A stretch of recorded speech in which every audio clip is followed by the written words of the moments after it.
ನಮಸ್ತೆ ಸ್ನೇಹಿತರೆ, ಇವತ್ತು ನಾವು ದ್ವಿತೀಯ BA ಕನ್ನಡ ಭಾಷಿಕ ಪರೀಕ್ಷೆಯ ಅಂತಿಮ ತಯಾರಿಯನ್ನು ಮಾಡುವ.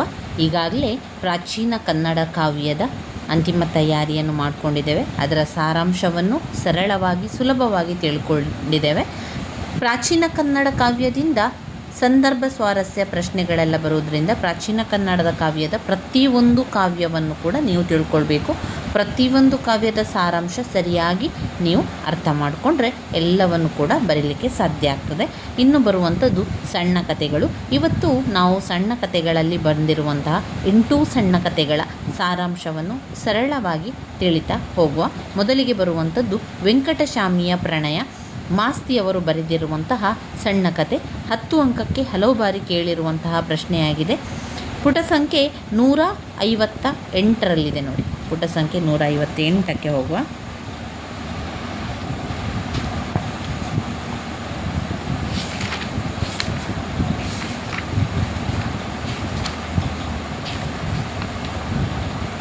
ನೋಡಿ, 158ರಿಂದ ವೆಂಕಟಶಾಮಿಯ ಪ್ರಣಯ ಮಾಸ್ತಿಯವರು ಬರೆದಿರುವಂತಹ ಸಣ್ಣ ಕಥೆಯಾಗಿದೆ. ಇದರ ಸರಳವಾಗಿರುವಂತಹ ಸಾರಾಂಶವನ್ನು ತಿಳ್ಕೊಳ್ಳುವ. ಈ ಒಂದು ಸಣ್ಣ ಕಥೆಯಲ್ಲಿ ಹೆಸರೇ ಹೇಳುವಂತೆ ವೆಂಕಟಶಾಮಿ ಪ್ರಣಯವನ್ನು ಮಾಡುವಂಥದ್ದು, ಪ್ರೀತಿಯನ್ನು ಮಾಡುವಂಥದ್ದು, ದೊಂಬರವನ್ನು ದೊಂಬರ ಆಟವನ್ನು ಆಡುವಂತಹ ಹುಡುಗಿಯ ಜೊತೆಗೆ ವೆಂಕಟಶಾಮಿ ಪ್ರಣಯ ಉಂಟಾಗುವಂಥದ್ದು, ಪ್ರೀತಿ ಮಾಡಿ ಅವಳ ಹಿಂದೆ ಹೋಗುವಂಥದ್ದನ್ನು ಈ ಒಂದು ಸಣ್ಣ ಕಥೆಯಲ್ಲಿ ಕಾಣ್ಬೋದಾಗಿದೆ.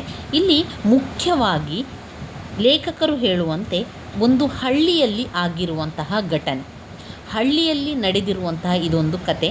ಆ ಹಳ್ಳಿಯ ಕೌಟುಂಬಿಕ ವಿಷಯ ಇರ್ಬೋದು, ಸಾಮಾಜಿಕ, ರಾಜಕೀಯ, ಆರ್ಥಿಕ, ಹೀಗೆ ಸಮಗ್ರ ಬದುಕನ್ನು ಒಳಗೊಳ್ಳುವಂಥ ಒಂದು ಸಾಂಸ್ಕೃತಿಕ ಸಂಗತಿ ನಮಗೆ ಈ ಒಂದು ಕಥೆಯಲ್ಲಿ ಕಾಣ್ತದೆ. ಮಾಸ್ತಿಯವರು ವೆಂಕಟಶಾಮಿಯ ಪ್ರಣಯ ಕಥೆಯನ್ನು ಕೇಂದ್ರವಾಗಿಟ್ಟುಕೊಂಡು ಒಂದು ಪ್ರೇಮದ ಬಗ್ಗೆ ಈ ಕತೆ ಹೆಣೆಯಲಾಗಿರುವಂಥದ್ದು. ಈ ಕತೆ ಈಗಾಗಲೇ ನಡೆದು ಮುಗಿದು ಹೋಗಿರುವುದರಿಂದ ಗತಕಾಲದ ಇತಿಹಾಸದಲ್ಲಿ ಆಗಿರುವಂತಹ ಒಂದು ಕಥೆಯಾಗಿದೆ. ಅದು ಒಂದು ಪ್ರೇಮ ಕತೆ. ಅದು ಒಬ್ಬ ವ್ಯಕ್ತಿಗೆ ಅವನ ಜೀವನದ ಪ್ರೀತಿಯ ಒಂದು ಕತೆ. ಆದರೆ ಇಲ್ಲಿ ವೆಂಕಟಶಾಮಿಯ ಪ್ರಣಯದಲ್ಲಿ ಆ ವ್ಯಕ್ತಿಗೆ ಮಾತ್ರ ಸೀಮಿತವಾಗದೆ ಅವನ ತಂದೆ ತಾಯಿಯವರಿಗೂ, ಅವನ ಸುತ್ತಮುತ್ತಲಿನ ಸಮಸ್ತ ಜನರಿಗೂ, ಆ ಊರಿನ ಜನರಿಗೂ, ಆ ಹಳ್ಳಿಯ ಬದುಕನ್ನು ಕೂಡ ಒಳಗೊಳ್ಳುವಂಥದ್ದು ಈ ಕಥೆಯಲ್ಲಿ ಕಾಣ್ಬೋದಾಗಿದೆ. ಮುಖ್ಯವಾಗಿ ಕೌಟುಂಬಿಕ, ಸಾಮಾಜಿಕ, ರಾಜಕೀಯ, ಆರ್ಥಿಕ ಎಲ್ಲ ವಿಷಯ ಕೂಡ ಇದರಲ್ಲಿ ಬರ್ತದೆ. ಇಲ್ಲಿ ನಿಜವಾಗಿ ನಾವು ನೋಡುವುದಾದರೆ ವೆಂಕಟಶಾಮಿಯ ಪ್ರಣಯ ಎನ್ನುವಂಥದ್ದು, ಅವನು ದೊಂಬರದ ಹುಡುಗಿಯನ್ನು ಪ್ರೀತಿಸುವಂಥದ್ದು ಅವರ ಊರಿನವರಿಗೆ ಎಲ್ಲರಿಗೂ ಕೂಡ ಅದು ಒಂದು ಕಷ್ಟ ಅಂತ ತರಿಸುವಂಥದ್ದು. ದೊಂಬರದ ಹುಡುಗಿ ಪ್ರತಿ ಬಾರಿ ಒಂದೊಂದು ಜಾಗದಲ್ಲಿ ದೊಂಬರ ಆಟವನ್ನು ಆಡಿಸ್ತಾ ಇರುವಂಥ ಹುಡುಗಿ. ಅವಳ ಹಿಂದೆಯೇ ವೆಂಕಟಶಾಮಿ ಕೂಡ ಹೋಗುವಂಥದ್ದು. ಅವನು ಹೋಗಿರುವ ಕಾರಣದಿಂದಾಗಿ ಆ ಊರಿನ ಜನರಿಗೆ ಆ ವೆಂಕಟಶಾಮಿಯು ಆ ಊರಿನ ಒಬ್ಬ ಕ್ಷೌರಿಕನ ಮಗನಾಗಿದ್ದ. ಆ ಊರಿನ ಕ್ಷೌರಿಕನ ಮಗ. ಅವನ ನಂತರ ವೆಂಕಟಶಾಮಿಯೇ ಕ್ಷೌರಿಕನಾಗಬೇಕಿತ್ತು. ಆ ಊರಿನ ಜನರಿಗೆ ಅವನು ದೊಂಬರದ ಹುಡುಗಿಯ ಜೊತೆಗೆ ಓಡಿ ಹೋಗಿರುವಂಥದ್ದು ಅವರಿಗೇನಾಗಿರ್ತದೆ ಅಂದರೆ, ನಮಗೆ ಮುಂದೆ ಯಾರಿದ್ದಾರೆ ಕ್ಷೌರಿಕನಾಗಿ, ನಮ್ಮ ಒಂದು ಕ್ಷೌರ ಕೆಲಸಕ್ಕೆ, ನಮ್ಮ ಕೂದಲನ್ನು ಕತ್ತರಿಸುವ ಕೆಲಸಕ್ಕೆ ಇನ್ನೂ ಯಾರಿದ್ದಾರೆ, ವೆಂಕಟಶಾಮಿ ಆ ಹುಡುಗಿಯ ಹಿಂದೆ ಓಡಿ ಹೋದ ಎನ್ನುವಂತಹ ಕಾರಣದಿಂದಾಗಿ ಅವರು ಇಲ್ಲಿ ಹೇಳುವಂಥದ್ದು ತಂದೆ ತಾಯಿಯನ್ನು ಬಿಟ್ಟು ಅವಳ ಹಿಂದೆ ಹೋಗಿದ್ದಾಳೆ ಎನ್ನುವಂತಹ ದುಃಖ. ಅವರೆಲ್ಲರೂ ಬಂದು ಊರಿನ ಗೌಡ್ರಲ್ಲಿ ಬಂದು ಹೇಳ್ತಾರೆ, ಈ ರೀತಿಯಾಗಿ ವೆಂಕಟಶಾಮಿ ದೊಂಬರ ಆಟವನ್ನು ಆಡಿಸುವಂಥ ಹುಡುಗಿಯ ಹಿಂದೆ ಹೋಗಿದ್ದಾನೆ, ಅವನನ್ನು ಕರೆತನ್ನಿ, ಅವನು ಬರಬೇಕು, ನಮ್ಮ ಊರಿಗೆ ಮತ್ತೆ ಬರಬೇಕು ಅಂತ ಹೇಳುವಂಥದ್ದು. ಅದೇ ರೀತಿ ಅಲ್ಲಿನ ಊರಿನ ಗೌಡ ಕೂಡ ಆ ವಿಚಾರವಾಗಿ ಅವನು ಪುನಃ ಬರಬೇಕು ಅಂತ ಹೇಳಿದರೂ ಕೂಡ ಅವನು ಬರುವುದಿಲ್ಲ. ನಂತರ ಕೊನೆಯದಾಗಿ ಏನಾಗ್ತದೆ ಅಂತ ಹೇಳಿದರೆ, ಇಲ್ಲಿ ವೆಂಕಟಶಾಮಿ ಜ್ವರದಿಂದ ನರಳ್ತಾ ಇದ್ದಾಗ ಅವರ ದೊಂಬರದ ಹುಡುಗಿಯ ಕಡೆಯವರು ಅವನನ್ನು ತಂದು ಮನೆಗೆ ಕರೆದುಕೊಂಡು ಬರ್ತಾರೆ. ಅಲ್ಲಿ ಮನೆಗೆ ಕರೆದುಕೊಂಡು ಬಂದಾಗ ಅವನಿಗೆ ವಿಪರೀತ ಜ್ವರ ಇರುವಂಥದ್ದು. ನಂತರ ಅವನು ಒಂದು ಕೊನೆಯ ಆಸೆಯನ್ನು ಹೇಳ್ತಾನೆ, ಇಲ್ಲ ಬದುಕುವಂಥದ್ದು ಕಷ್ಟ ಆಗಿದೆ, ಅಂಥ ಸಂದರ್ಭದಲ್ಲಿ ಸತ್ತ ಮೇಲೆ ನಾವು ಪ್ರೀತಿಯನ್ನು ಮಾಡ್ತಾ ಇದ್ದಂಥ ಜಾಗ, ನಾವು ಪ್ರೀತಿಸ್ತಾ ಇದ್ದಾಗ ಕುಳಿತುಕೊಳ್ತಾ ಇದ್ದಂತಹ ಜಾಗದಲ್ಲಿ ಮಣ್ಣು ಮಾಡಬೇಕು ಅಂತ ಹೇಳಿಕೊಳ್ಳುವಂಥದ್ದು, ಅಲ್ಲೇ ಮಾಡಬೇಕು ಅಂತ. ಅದೇ ರೀತಿ ವೆಂಕಟಸ್ವಾಮಿಯ ತಂದೆ ತಾಯಿ ಅವನು ಸತ್ತ ನಂತರ ಅವರು ಇಬ್ಬರು ಕುಳಿತುಕೊಳ್ತಾ ಇದ್ದಂಥ ಜಾಗವನ್ನು ನೋಡಿಕೊಂಡು ಅಲ್ಲಿ ಅವನನ್ನು ಮಣ್ಣು ಮಾಡುವಂಥದ್ದು. ಈ ರೀತಿಯಾಗಿ ಕತೆ ಹೆಣೆದುಕೊಂಡಿರುವಂಥದ್ದನ್ನು ಕಾಣ್ಬೋದು. ಇಲ್ಲಿ ಈ ಒಂದು ವೆಂಕಟಸ್ವಾಮಿಯ ಕಥೆಯಲ್ಲಿ ಬರುವಂತಹ ಕಠಿಣ ಪದಗಳ ಅರ್ಥವನ್ನು ಮೊದಲಿಗೆ ನೋಡಿಕೊಳ್ಳುವ. ಕಠಿಣ ಪದಗಳ ಅರ್ಥಗಳಲ್ಲಿ ನಾಯಿಯಿಂದ ಅಂದರೆ ಕ್ಷೌರಿಕನನ್ನು ಹೇಳುವಂಥದ್ದು, ಗೆಡೆ ಅಂದರೆ ಪೊಳ್ಳು ಮಾತನಾಡುವಂಥದ್ದು ಅಥವಾ ಸ್ನೇಹ ಆಗಿರ್ಬೋದು. ನೀವು ಸ್ನೇಹ ಅಂತ ತಗೊಳ್ಳಿ. ಗೆಡೆ ಅಂದರೆ ಗೆಡೆ ಅಂದರೆ ಸ್ನೇಹ ಸಂಪರ್ಕ ಎಲ್ಲವೂ ಕೂಡ ಆಗ್ತದೆ. ಕೈನೆ ಅಂದರೆ ದಾಸಿ.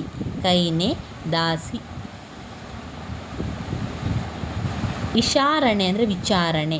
ಪಡ್ಡೆ ಅಂದರೆ ಯೌವನ. ಮಿರಾಸಿ ಅಂದರೆ ಕ್ಷೌರ ಮಾಡಿಸಿಕೊಳ್ಳುವಂಥ ಸ್ಥಳ. ಹಚ್ಚಡ ಅಂದರೆ ಹೊದಿಕೆ. ಇದು ಕಠಿಣ ಪದಗಳ ಅರ್ಥಗಳಲ್ಲಿ ಬರ್ತದೆ. ಇಲ್ಲಿ ಅವರು ಸಾರಾಂಶವನ್ನು ಈ ರೀತಿಯಾಗಿ ಕೊಟ್ಟಿದ್ದಾರೆ.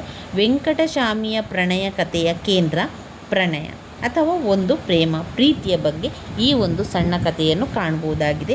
ವ್ಯಕ್ತಿಯೊಬ್ಬನ ಪ್ರಣಯ ಅಥವಾ ಪ್ರೇಮದ ಕತೆ ಅದು ಕೇವಲ ವ್ಯಕ್ತಿಗೆ ಮಾತ್ರ ಸೀಮಿತವಾಗದೆ ಅವನನ್ನು ಹೆತ್ತ ತಂದೆ ತಾಯಿಗಳಿಬ್ಬರೂ ಕೂಡ ಅವನ ಸುತ್ತಮುತ್ತಲಿನ ಸಮಸ್ತ ಜನರನ್ನು ಮಾತ್ರವಲ್ಲದೆ ಇಡೀ ಹಳ್ಳಿಯ ಬದುಕನ್ನು ಕೂಡ ಒಳಗೊಳ್ತದೆ ಎಂಬುದನ್ನು ಕತೆ ತೆರೆದುಕೊಳ್ತದೆ. ಪ್ರಣಯವೆಂಬುದು ವ್ಯಕ್ತಿಗಳ ತೀರಾ ವೈಯಕ್ತಿಕ ಸಂಗತಿ. ಆದರೆ ಆ ಊರಿನಲ್ಲಿ ಆ ವ್ಯಕ್ತಿಯ ಒಂದು ಪ್ರಣಯ ಎನ್ನುವಂಥದ್ದು ಇಡೀ ಹಳ್ಳಿಗೆ ಸಂಬಂಧಪಟ್ಟದ್ದಾಗಿರುವಂಥ ವಿಷಯ ಆಗಿರ್ತದೆ. ಹಳ್ಳಿಯ ಕೌಟುಂಬಿಕ, ಸಾಮಾಜಿಕ, ರಾಜಕೀಯ, ಆರ್ಥಿಕ ಹೀಗೆ ಸಮಗ್ರ ಬದುಕನ್ನು ಒಳಗೊಳ್ಳುವಂತಹ ಒಂದು ಸಾಂಸ್ಕೃತಿಕ ಸಂಗತಿ ಈ ಒಂದು ಕಥೆಯಲ್ಲಿ ಅನಾವರಣಗೊಳ್ತದೆ. ಈ ಒಂದು ವೆಂಕಟಸ್ವಾಮಿಯ ಕಥೆಯ ಕೊನೆಯಲ್ಲಿ ವೆಂಕಟಸ್ವಾಮಿಯು ಮರಣ ಹೊಂದುವಂಥದ್ದು. ಕೊನೆಗೆ ಅವನು ಮರಣ ಹೊಂದ್ತಾನೆ. ನಂತರ ಅವನ ಊರಿಗೆ ಅವನನ್ನು ಕರೆದುಕೊಂಡು ಬರುವಂಥದ್ದನ್ನು ಕೂಡ ಈ ಒಂದು ಕಥೆಯಲ್ಲಿ ಹೇಳುವಂಥದ್ದನ್ನು ಕಾಣ್ಬೋದು.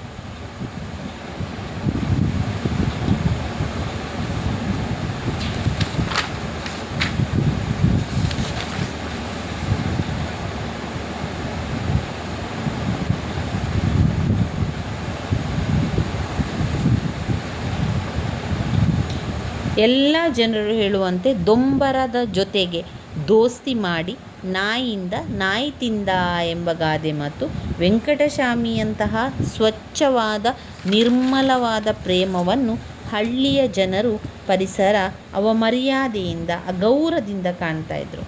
ಅವನು ವೆಂಕಟಸ್ವಾಮಿಯ ಪ್ರೀತಿ ಅಲ್ಲಿ ನಿಜವಾಗಿಯೂ ಒಂದು ಸ್ವಚ್ಛ ಪ್ರೀತಿಯಾಗಿತ್ತು. ಆದರೆ ಹಳ್ಳಿಯ ಜನರೆಲ್ಲರೂ ಅದನ್ನು ಏನು ಹೇಳಿದರು, ಅದನ್ನು ಅಗೌರವದಿಂದ ಕಂಡರು, ಅದಕ್ಕೆ ಅವಮರ್ಯಾದೆಯನ್ನು ಮಾಡಿದರು. ಪ್ರೇಮ ಕಾಮಗಳು ಇಂದಿಗೂ ಭಾರತೀಯರ ಬದುಕಿನಲ್ಲಿ ಸಾಮಾಜಿಕ, ರಾಜಕೀಯ, ಆರ್ಥಿಕ ವಿಷಯಗಳಾಗಿಯೇ ವಿನಃ ಅದು ವ್ಯಕ್ತಿಯ ಸೌಂದರ್ಯದ ಘನತೆಯ ಸಂಗತಿಯೂ ಹೌದು. ಎಲ್ಲಕ್ಕಿಂತ ಹೆಚ್ಚಾಗಿ ಅದು ವ್ಯಕ್ತಿಯ ಖಾಸಗಿ ಸಂಗತಿ. ಅದನ್ನು ಗೌರವದಿಂದ ಕಾಣಬೇಕು. ಊರಿನ ನಾಯಿಂದ ಅಂದರೆ ಕ್ಷೌರಿಕನ ಮಗ ಓಡಿ ಹೋಗಿದ್ದಾನೆ, ಊರು ಅಷ್ಟರ ಮಟ್ಟಿಗೆ ಬಡವಾಯಿತು ಎಂದು ಪರಿತಪಿಸುತ್ತಾನೆ ಹೊರತು ವೆಂಕಟಸ್ವಾಮಿಯ ಪ್ರಣಯ ಅವನಿಗೆ ಏನೂ ಅಲ್ಲ. ಈ ಕಥೆಯನ್ನು ಹೇಳುತ್ತಿದ್ದ ರಾಮಸ್ವಾಮಿ ತಾನು ಚಿಕ್ಕ ಹುಡುಗನಾಗಿದ್ದಾಗ ವೆಂಕಟಸ್ವಾಮಿಯನ್ನು ಹೂತಿದ್ದ ಜಾಗಕ್ಕೆ ಬರಲು ಹೇಳುತ್ತಿದ್ದೆ ಎಂದು ತಿಳಿಸುತ್ತಾನೆ. ಇಲ್ಲಿ ಕಥೆಯನ್ನು ಹೇಳುವಂಥದ್ದು ಯಾರು?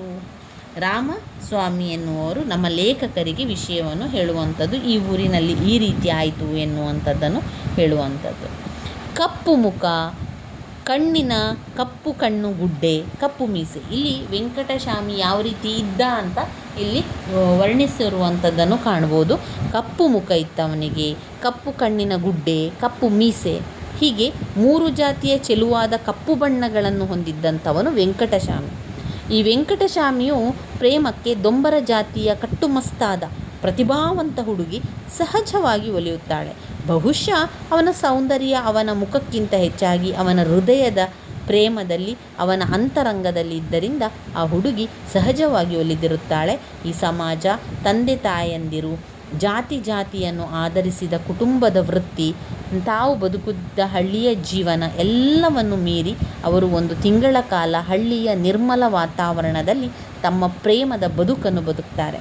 ವೆಂಕಟಸ್ವಾಮಿ ಏನೋ ಹಳ್ಳಿಯನ್ನು ತೆರೆದು ಬೆಂಗಳೂರಿಗೆ ಹೋಗಿ ಅವಳೊಂದಿಗೆ ಸಂಸಾರ ಮಾಡುವ ತನ್ನ ಕನಸನ್ನು ನನಸು ಮಾಡಿಕೊಳ್ಳುವಂತಹ ಯೋಚನೆಯಲ್ಲಿರ್ತಾನೆ. ವೆಂಕಟಸ್ವಾಮಿ ಬದುಕಿ ಅವರ ಕನಸನ್ನು ನನಸಾಗಿಸಿಕೊಂಡು ಬೆಂಗಳೂರಿನಲ್ಲಿ ಬಾಳ್ವೆ ಮಾಡಲು ಹೊರಟಿದ್ದರೂ ಅದು ಅಪಾರ ಸಂಕಷ್ಟದ ಏಳು ಬೀಳಿನ ದಾರಿಯಾಗಿತ್ತು ಎಂದು ನಾವು ಊಹಿಸಬಹುದಾಗಿದೆ. ಆದರೆ ಕಥೆಯಲ್ಲಿ ವೆಂಕಟಸ್ವಾಮಿಗೆ ಜ್ವರದಿಂದ ಸತ್ತು ಹೋಗ್ತಾನೆ. ವೆಂಕಟಸ್ವಾಮಿಯ ಪ್ರಣಯ ಅನಿರೀಕ್ಷಿತವಾಗಿ ಅದು ಕೊನೆಗೊಳ್ಳುತ್ತದೆ. ಅವನ ಇಚ್ಛೆಯಂತೆ ಅವನು ತನ್ನ ಪ್ರೇಯಸಿಯೊಂದಿಗೆ ಕೂಡಿದ ಜಾಗದಲ್ಲಿ ಅವನ ಗೋರಿ ರೂಪುಗೊಂಡು ಪ್ರೇಮದ ಸ್ಮಾರಕವಾಗಿ ಉಳಿಯುತ್ತದೆ. ಇಡೀ ಕಥೆಯಲ್ಲಿ ವೆಂಕಟಸ್ವಾಮಿಯ ಪ್ರಣಯವನ್ನು ಹೃದಯವಂತಿಕೆಯಿಂದ ನೋಡಲು ಒಂದೇ ಒಂದು ಪಾತ್ರವು ಹಳ್ಳಿಯ ಪರಿಸರದಲ್ಲಿ ಕಂಡುಬರುವುದಿಲ್ಲ.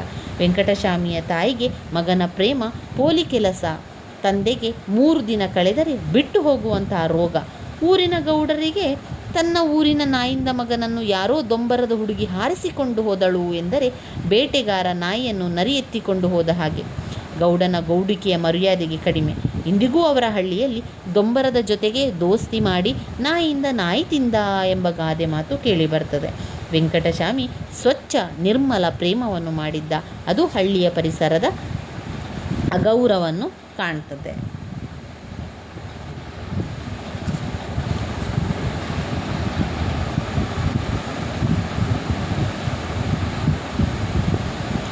ವೆಂಕಟಸ್ವಾಮಿಯ ಪ್ರಣಯ ಒಂದು ಹಳ್ಳಿಯ ಪರಿಸರದಲ್ಲಿ ಆಗುವಂತಹ ಘಟನೆ.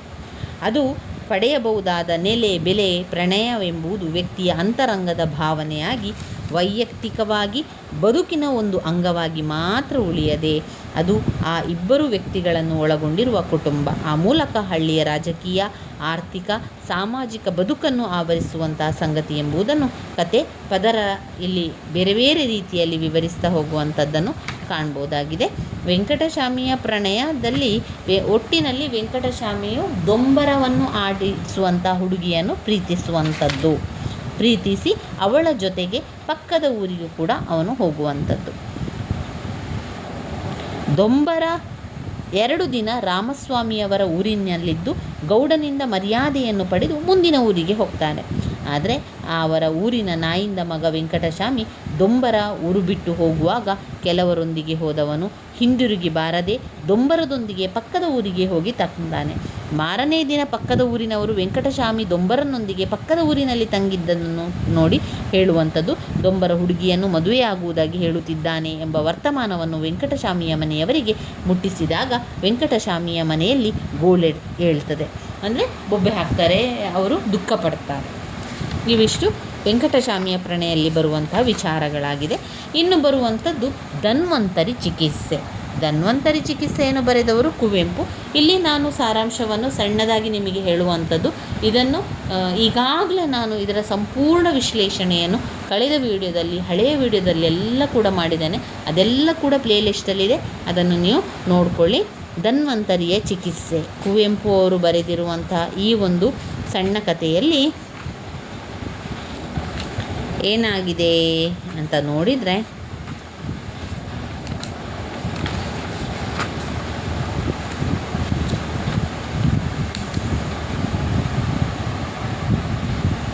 ಮನುಷ್ಯ ಎಷ್ಟೇ ಹಿರಿಯ ಸಂಸ್ಕೃತಿ ನಾಗರಿಕತೆಗಳನ್ನು ಕಟ್ಟಿಕೊಂಡು ಮೇಲೇರಿದರೂ ಅವನು ಹೊಟ್ಟೆಗೆ ತಿನ್ನಬೇಕಾದದ್ದು ಅನ್ನವನ್ನು.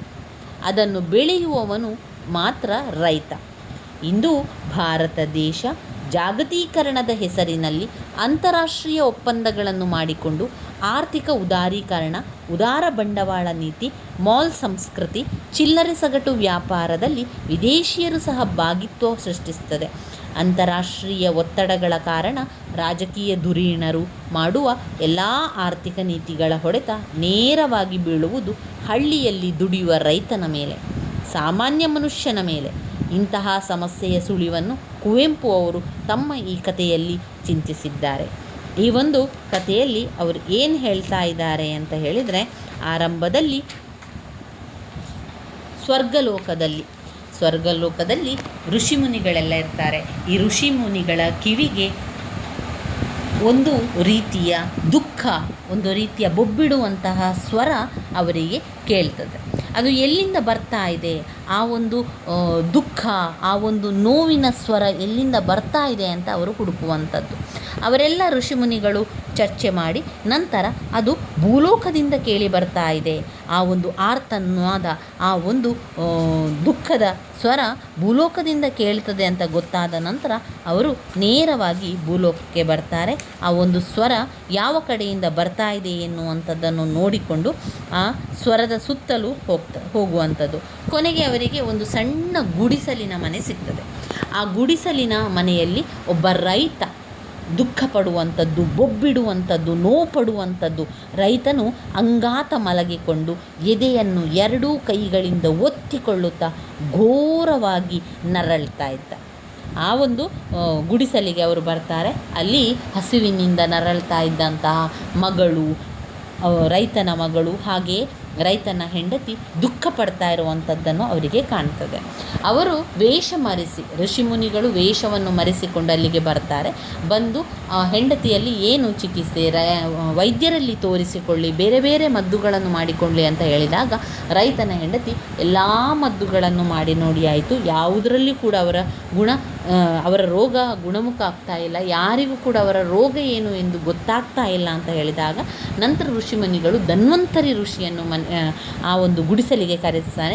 ಧನ್ವಂತರಿ ಋಷಿಗಳನ್ನು ಕರೆಸಿ ಏನು ಅಂತ ಕೇಳಿದಾಗ ಧನ್ವಂತರಿ ನೋಡಿ ಹೇಳ್ತಾನೆ, ಅವನ ಹೃದಯ ಭಾರವಾಗಿದೆ, ಅವನು ಎಲ್ಲವನ್ನು ಕೂಡ ತನ್ನ ಹೆಗಲಿನಲ್ಲಿ ತುಂಬಿಕೊಳ್ತಾ ಇದ್ದಾನೆ, ತನ್ನ ಹೃದಯದಲ್ಲಿ ತುಂಬಿಸಿದ್ದಾನೆ, ಅದನ್ನು ಸ್ವಲ್ಪ ಹೆಗಲಿಗೆ ಹಾಕಿದರೆ ಅವನ ನೋವು ಕಡಿಮೆ ಆಗ್ತಾಯಿತ್ತು, ಅವನು ಎಲ್ಲ ಕಷ್ಟ, ಸಾಲ, ನೋವು, ದುಃಖ ತನ್ನ ಹೃದಯದಲ್ಲಿ ಬಚ್ಚಿಟ್ಟ ಕಾರಣ ಅವನು ಈ ರೀತಿಯಾಗಿ ವ್ಯಥೆ ಪಡ್ತಾ ಇದ್ದಾನೆ ಅಂತ ಧನ್ವಂತರಿ ಹೇಳುವಂಥದ್ದು.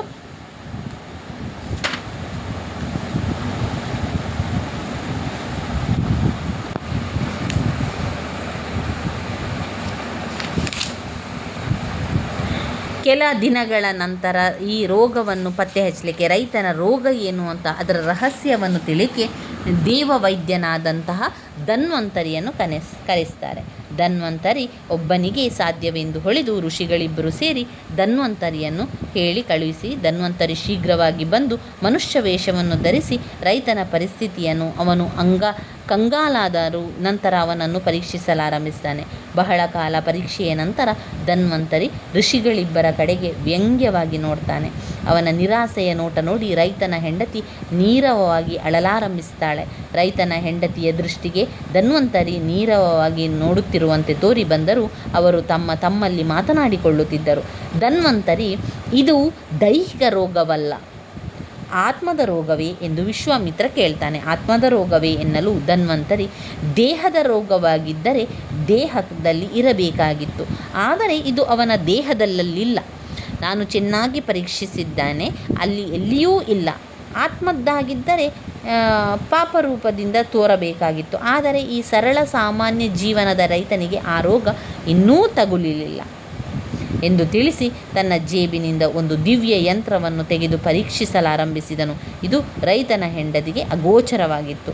ಈ ದಿವ್ಯ ಯಂತ್ರದಿಂದ ರೈತನನ್ನು ಪರೀಕ್ಷಿಸಿದ ಧನ್ವಂತರಿಯ ಕಣ್ಣಿನಿಂದ ನೀರು ಉಕ್ಕಿ ನೆಲಕ್ಕೆ ಬೀಳಲಾರಂಭಿಸಿತು. ಅಯ್ಯೋ ಪಾಪಿಗಳೇ ಎಂದು ಆನೆ ಗೀಳಿಡುವಂತೆ ಕೂಗಿದರು. ಆದರೆ ಮನುಷ್ಯ ಮಾತ್ರಳಾಗಿದ್ದ ರೈತನ ಹೆಂಡತಿಗೆ ಅವನು ಕೆಮ್ಮಿದಂತೆ ಮಾತ್ರ ಕೇಳಿಸ್ತದೆ. ಋಷಿಗಳು ಈ ದಿವ್ಯ ಯಂತ್ರದ ಮೂಲಕ ರೈತನ ಸ್ಥಿತಿಯನ್ನು ಪರೀಕ್ಷಿಸಿದಾಗ ಅವರು ಕೂಡ ಬೆಚ್ಚಿ ಬೀಳ್ತಾರೆ. ರೈತನ ಸ್ಥಿತಿ ಈ ರೀತಿ ಇತ್ತು. ರೈತನ ಎದೆಯ ಮೇಲೆ ಸಮಸ್ತ ಚಕ್ರಾಧಿಪತ್ಯವು ಮಹಾಪರ್ವತಾಕಾರವಾಗಿ ನಿಂತಿತ್ತು. ಋಷಿಗಳು ನೋಡಿಕೊಂಡು ಬಂದಿದ್ದ ಆ ಮುಖ್ಯ ಪಟ್ಟಣವು ಅದರ ನೆತ್ತಿಯಲ್ಲಿ ರಾರಾಜಿಸುತ್ತಿತ್ತು.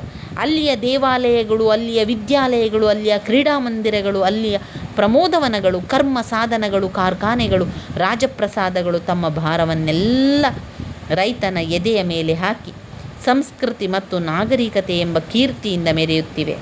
ಇಂತಹ ರೈತನ ಪರಿಸ್ಥಿತಿಯನ್ನು ನೋಡಿ ಪರಶುರಾಮರು, ಅಯ್ಯೋ ಅವನು ಬದುಕಿರುವುದೇ ಹೆಚ್ಚು, ಅವನ ಭಾರ, ಅವನ ಒಂದು ರಾಜ್ಯದ ಭಾರ ಅವನ ಎದೆಯ ಮೇಲೆ ಕೂತಿದ್ದರೆ ಮಂದರ ಪರ್ವತ ಹೊತ್ತು ನಿಂತಿದ್ದ ಕೃಷ್ಣನೂ ಕೂಡ ನುಚ್ಚು ನೂರು ಆಗುತ್ತಿದ್ದನು ಎಂದು ಕೂಗಿಕೊಳ್ತಾನೆ. ಅದಾದ ನಂತರ ಅವರೆಲ್ಲ ಸೇರಿ ಏನು ಮಾಡ್ತಾರೆ, ನೀನು ಕೂಡ ಮೇಲು ಕೀಳೆಂಬ ಭೇದವನ್ನು ತೊಡೆದು ಹಾಕಲು ಬಾಳನ್ನೇ ತೇಯಲಿಲ್ಲವೇ? ಅದೂ ವ್ಯರ್ಥವಾಯಿತು ಎಂದು ತಿಳಿಸಿ ಧನ್ವಂತರಿಗೆ ರೈತನನ್ನು ಬದುಕಿಸುವುದು ಹೇಗೆಂದು ಕೇಳುತ್ತಾನೆ. ಆಗ ಎದೆಯ ಮೇಲಿರುವಂತಹ ರಾಜ್ಯದ ಭಾರವನ್ನು ಹೆಗಲಿಗೆ ಹಾಕಬೇಕು, ಎದೆಯಿಂದ ತೆಗೆದು ಹಾಕಿದರೆ ಕಾಯಿಲೆ ಸರಿ ಹೋಗ್ತದೆ ಎಂದು ಧನ್ವಂತರಿ ಹೇಳ್ತಾನೆ. ಆಗ ವಿಶ್ವಾಮಿತ್ರ ಲೋಕವೆಲ್ಲ ನಿರ್ನಿಯಮವಾಗಿ ರಾಜಕವಾಗಿ ಅವ್ಯವಸ್ಥೆಯಾದರೆ ಎಂದು ಪ್ರಶ್ನಿಸುತ್ತಾನೆ. ಆ ಮಾತಿಗೆ ಧನ್ವಂತರಿ ಮುನಿದು, ನಿನಗೆ ಬುದ್ಧಿ ಇಲ್ಲ, ಮೊದಲು ರೋಗ ನಿವಾರಣೆಯಾಗಲಿ, ಆಮೇಲೆ ದೃಢಕಾಯಕನಾಗುವ ಅವನೇ ಕೆಳಗೆ ಬಿದ್ದಿದ್ದ ರಾಜ್ಯದ ಭಾರವನ್ನು ಎದೆ ಮೇಲೆ ಹಾಕಿಕೊಳ್ಳುವುದಕ್ಕೆ ಬದಲಾಗಿ ಹೆಗಲ ಮೇಲೆ ಹೊತ್ತು ರಾಜ್ಯಭಾರವನ್ನು ವಹಿಸಿ ನಿರ್ವಹಿಸುತ್ತಾನೆ ಎಂದು ಗದರಿಸುತ್ತಾನೆ. ಒಡನೆಯೇ ವಿಶ್ವಾಮಿತ್ರನು ಗೂಳಿಯಂತೆ ಹುಂಕರಿಸಿ ಮಹಾಭಯಂಕರವಾದ ಕ್ರಾಂತಿದೂತಗಳನ್ನು ಸೃಷ್ಟಿಸಿ ಆ ರೈತನ ಎದೆಯ ಮೇಲಿರುವ ಭಾರವನ್ನೆಲ್ಲ ನೆಲಕ್ಕುರುಳಿಸಿ ಎಂದು ಆಜ್ಞೆ ಮಾಡಲು ಒಡನೆಯೇ ರಾಜ್ಯದಲ್ಲಿ ಸಿಡಿಲು, ಮಳೆ, ಬಿರುಗಾಳಿ, ಭೂಕಂಪಗಳು ತೋರಿ ರಾಜ್ಯ ದೇವಾಲಯ ಗೋಪುರಗಳು ಕೆಳಗೆ ಬೀಳ್ತದೆ. ಇದಾದ ನಂತರ ರೈತನ ನರಳುವಿಕೆ ನಿಧಾನವಾಗಿ ಕಡಿಮೆಯಾಗಿ ಶ್ವಾಸ ಸಹಜವಾಗಿ ಆಗಿ ಕಣ್ಣಿನಲ್ಲಿ ಸಂತೋಷದ ಬೆಳಕು ಮಿಂಚಿ ತುಸು ಹೊತ್ತಿನಲ್ಲಿಯೇ ನೋಡುತ್ತಿದ್ದವರಿಗೆ ಆಶ್ಚರ್ಯವಾಗುವಂತೆ ನಗುಮೊಗದಿಂದ ರೈತನು ಮೇಲೆದ್ದು ಋಷಿಗಳಿಗೆ ಕೈ ಮುಗಿದು ಅಲ್ಲಿಗೆ ಕತೆ ಮುಕ್ತಾಯವಾಗುವಂಥದ್ದನ್ನು ಕಾಣ್ಬೋದು. ಒಟ್ಟಿನಲ್ಲಿ ರೈತರ ಕತೆ ಇಲ್ಲಿ ಸಂಪೂರ್ಣವಾಗಿ ಹೇಳುವಂಥದ್ದನ್ನು ನೋಡ್ಬೋದು. ಇನ್ನು ಬರುವಂಥದ್ದು ಮನುವಿನ ರಾಣಿ. ಕೊಡಗಿನ ಗೌರಮ್ಮ ಬರೆದಿರುವಂತಹ ಮನುವಿನ ರಾಣಿ ಇದೆ. ಇದರಲ್ಲಿ ಮುಂದಿನ ವಿಡಿಯೋದಲ್ಲಿ ನಾವು ಮನುವಿನ ರಾಣಿ, ಶವದ ಮನೆ, ಗಾಂಧಿ, ರೊಟ್ಟಿ, ಮಾರಿಕೊಂಡವನು, ಕೃಷ್ಣೇಗೌಡರ ಆನೆ ಇವೆಲ್ಲವನ್ನು ಕೂಡ ನಾವು ಒಟ್ಟಿಗೆ ಜೊತೆಯಾಗಿ ತಿಳಿತಾ ಹೋಗುವ ಸ್ನೇಹಿತರೆ. ನನ್ನ ವೀಡಿಯೋಸ್ ಎಲ್ಲ ನಿಮಗೆ ಇಷ್ಟ ಆಗಿದ್ದರೆ ಲೈಕ್ ಕೊಡಿ, ಶೇರ್ ಮಾಡಿ, ಸಬ್ಸ್ಕ್ರೈಬ್ ಮಾಡಲಿಕ್ಕೆ ಮರಿಬೇಡಿ. ಧನ್ಯವಾದಗಳು.